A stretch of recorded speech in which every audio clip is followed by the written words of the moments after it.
آج میں نے آپ سے خدمت میں ایک اپیل کرنی ہے، وہ یہ ہے کہ ہم نے نا آج اس جمعے میں عہد کرنا ہے کہ ہم نے جھوٹ نہیں بولنا۔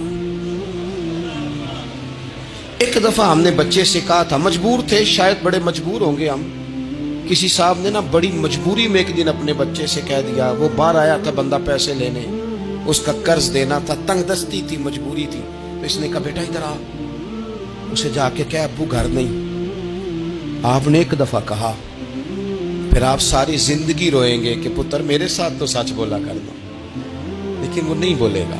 یہ جھوٹ اتنی بڑی مصیبت ہے۔ عورت اپنے شوہر سے کہتی ہے پیسے تھوڑے دے دیا کر، جوڑے ایک میں گزارا کر لوں گی، میرے ساتھ سچ تو بولنا، وہ سچ تو بول۔ تو اگر لاہور جاتا ہے تو مجھے لاہور کا ہی بتا کے جا، میرا رشتہ پیسوں سے نہیں اعتماد سے جڑا۔ ماں کہتی ہے ماں بیٹے سے، پتر سچی بات تھوڑی کر لیا کر، سچی کیا کر۔ سچ ختم ہو گیا۔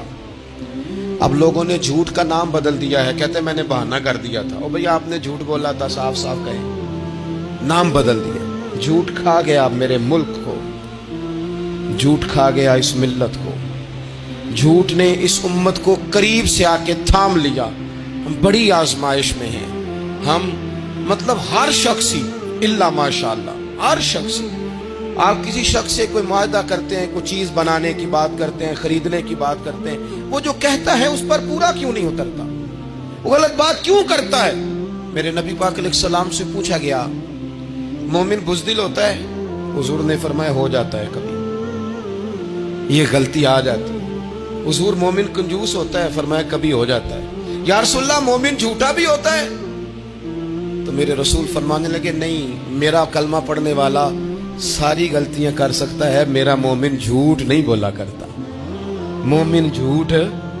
ابو سفیان کو کیسر روم نے، ہرکل نے اپنے دربار میں کھڑا کر کے کہا ابو سفیان ابھی کلمہ نہیں پڑھتے تھے، تمہارا کوئی رشتہ ہے نبی پاک سے جنہوں نے مجھے بھی خط لکھا ہے کہ مسلمان ہو جاؤ؟ کہنے لگے ہاں میں چچا ہوں رشتے میں۔ کہا وہ کیسے ہیں پیغمبر؟ تو ابو سفیان کہتے ہیں چونکہ میں مخالف تھا، میں نے وہ ساری باتیں کی جو ہم ان کے خلاف کرتے تھے۔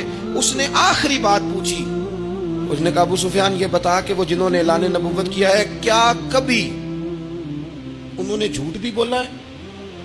تو ابو سفیان کہتے ہیں کہ ایک منٹ کے لیے میں نے کہا کہہ دوں، مخالفت تھی نا، تو پھر میں نے سوچا یہ تو عرب کی وزاداری کے خلاف ہے، عرب میں سے تو کوئی جھوٹ بولنا پسند ہی نہیں کرتا، اور پھر میں اگر حضور کو معاذ اللہ جادوگر شاعر کہوں گا تو شاید کسی کو ایک منٹ کے لیے متوجہ کر سکوں، اور نبی پاک نے جھوٹ بولا ہے، یہ تو مانے گا ہی کوئی نہیں۔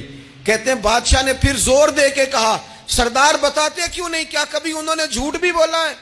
تو ابو سفیان کہتے ہیں میرے ہاتھ میں چھڑی تھی، میں نے زور سے زمین پہ ماری، میں نے کہا وہ میرے رشتے میں بھتیجے ہیں، میری سخت مخالفت ہے، میں ان کے خلاف میدانوں میں نکلتا ہوں، جنگیں لڑتا ہوں، کبھی وہ غالب آتے ہیں کبھی ہم آتے ہیں، لیکن میرے سامنے وہ پیدا ہوئے، میں نے ماں کی گود میں بھی دیکھا، دادا کے کندھوں میں بھی دیکھا، چچا کے گھر میں بھی دیکھا، سیدہ خدیجہ الکبریٰ کا دولہا بنے بھی دیکھا، ان کی 4 بیٹیاں ان کی گود میں کھیلتے دیکھی، اعلان نبوت کرتے دیکھا، لوگوں کو مخالفت کرتے دیکھا، میرے سامنے ان کے مقدس بال سفید ہوئے، میرا اختلاف اپنی جگہ، پر بادشاہ میں قسم اٹھا کے کہہ سکتا ہوں اس محبوب کی زبان سے جب بھی نکلا ہے حق اور سچ نکلا ہے۔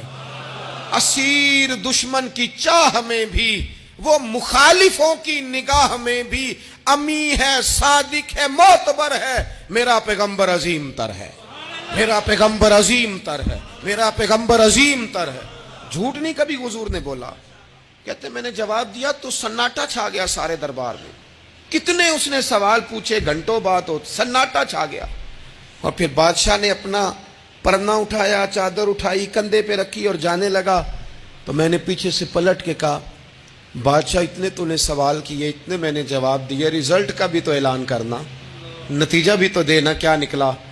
تو کہتے ہیں وہ جا رہا تھا، وہیں کھڑے کھڑے اس نے چہرہ میری طرف پھیرا اور کہنے لگا سردار نتیجہ تو نکل آیا ہے، رزلٹ تو نکل آیا۔